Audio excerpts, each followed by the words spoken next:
अद्भुत। नारायण नारायण। ज्ञात था मुझे कि माता अनसुया का पतिव्रत्य एवं सतीत्व सर्वश्रेष्ठ है, संसार में सर्वश्रेष्ठ है।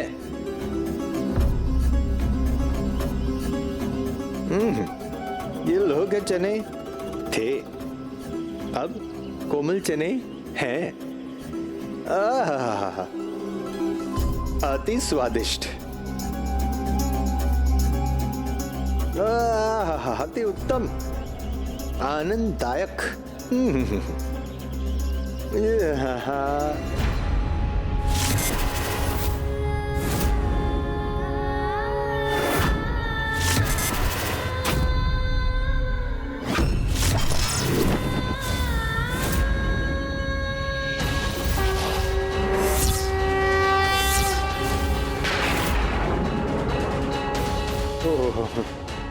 माता पार्वती में तो मुझे माता दुर्गा की छवि दिखाई थी।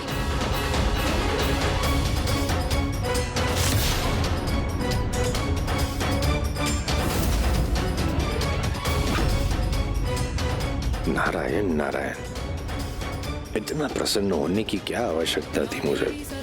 अब तीनों माताएं एक साथ मुझसे रुष्ट हो गई है। इनके क्रोध का भागी बना तो मेरी रक्षा कोई नहीं कर सकेगा। इसीलिए प्रसन्न होने के स्थान पर मुझे शीघ्र अपनी सुरक्षा का कोई उपाय सोचना होगा। सोचो देवर्षि नारद, शीघ्र सोचो।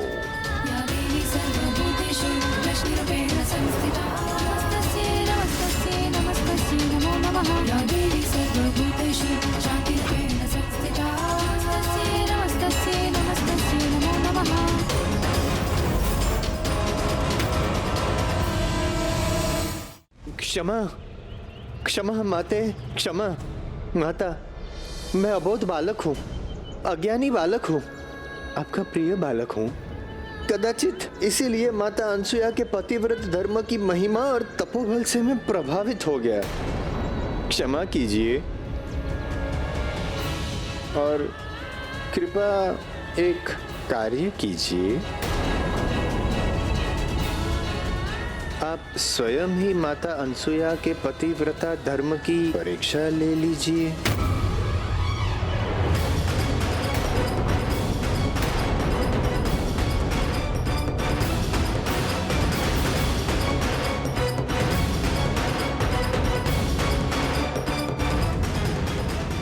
मुझे ज्ञात है माते कि आप देवियां मेरा विश्वास करने में असमर्थ हैं, किंतु अपने स्वामियों पर तो आपको विश्वास है ना? क्यों ना आप उनसे ही कहे कि वे माता अनसुया की पतिव्रता होने की परीक्षा ले लें।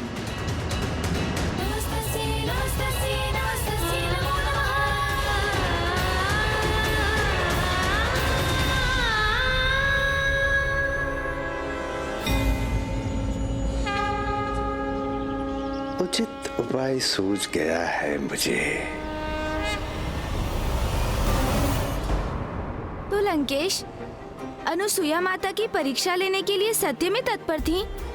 और यदि ऐसा था तो क्या तीनों प्रभु भी उसके लिए प्रेरित हो गए थे?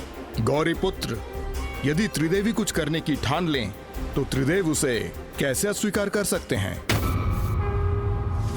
आपको ऐसा करना ही होगा स्वामी। आपको वहां जाकर देवी अनुसुईया से निर्वाण दान मांगना ही होगा। निर्वाण दान मांगना ही होगा। निर्वाण दान मांगना ही होगा। निर्वाण भिक्षा अर्थात वस्त्रहीन होकर एक भिक्षुक को दान देना। आप इसकी गंभीरता क्यों नहीं समझ रही हैं देवी? एक पतिव्रता स्त्री के लिए ऐसा करना असंभव है। यही तो देखना है स्वामी। उनकी पत्नी व्रता, उनके सतीत्व की ही तो परीक्षा है ये। देवर्षि नारद के अनुसार उनके पतिव्रता धर्म में निष्ठा सर्वश्रेष्ठ है, कदाचित हम त्रिदेवियों से भी अधिक, और हम इसकी सत्यता की परीक्षा लेना चाहते हैं। किंतु देवी, ये तो परीक्षाओं की सभी सीमाओं का भी चरम है। वास्तविक परीक्षा तो चरम पर पहुंचकर ही होती है, क्योंकि यदि उन्होंने आपको भिक्षा देना स्वीकार किया तो अपने पतिव्रत धर्म से भटक जाएंगी। और यदि उन्होंने ऐसा नहीं किया तो वो अपनी तपोशक्ति खो देंगी। किंतु ये परीक्षा मात्र एक परीक्षा तक ही सीमित नहीं रहेगी, क्योंकि जिस परीक्षा के परिणाम स्वरूप साक्षात ईश्वर के दर्शन प्राप्त हो, वो तो एक वरदान स्वरूप ही होती है। महान आत्माओं की परीक्षा लेना कभी कभी स्वयं के लिए एक बहुत बड़ी परीक्षा की स्थिति उत्पन्न कर देता है देवी। देवी, इस परीक्षा का कहीं हम पर ही विपरीत प्रभाव न हो जाए। ये तो सर्वथा अनुचित है और अनुचित से सदा अनर्थ होता है। यदि आपको मेरे सत्यत्व पर विश्वास है, यदि आपको विश्वास है कि मैं पतिव्रत धर्म के मार्ग से तनिक भी नहीं भटकी हूँ, यदि आप ये मानते हैं कि मैं सर्वश्रेष्ठ पतिव्रता हूँ, तो आप देवी अनुसुईया की परीक्षा लेने अवश्य जाएंगे। तो आप मेरा यह अनुरोध कदापि अस्वीकार नहीं करेंगे स्वामी।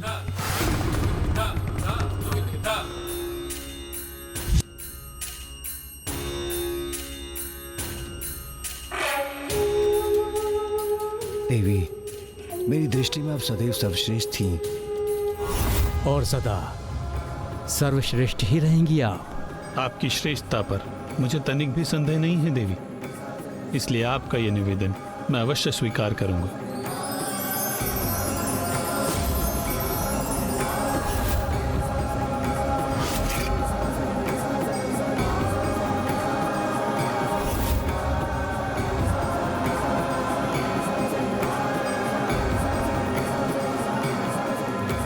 अर्थात लंकेश, तीनों त्रिदेव माता अनुसुईया की ऐसी घोर परीक्षा लेने पर विवश हो गए। हाँ गौरी पुत्र, अन्य कोई विकल्प ही नहीं था उनके समक्ष।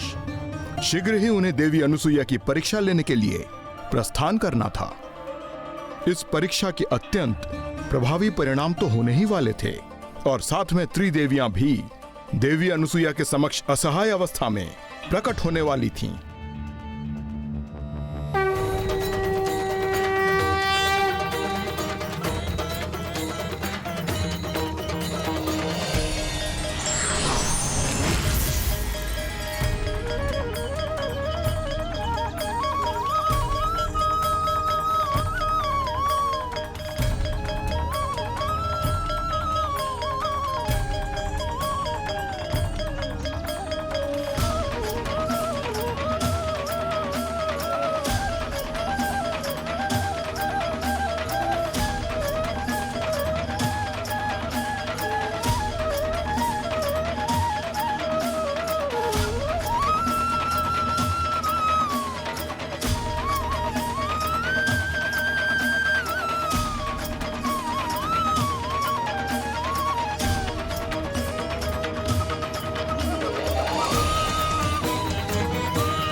भिक्षाम देहि।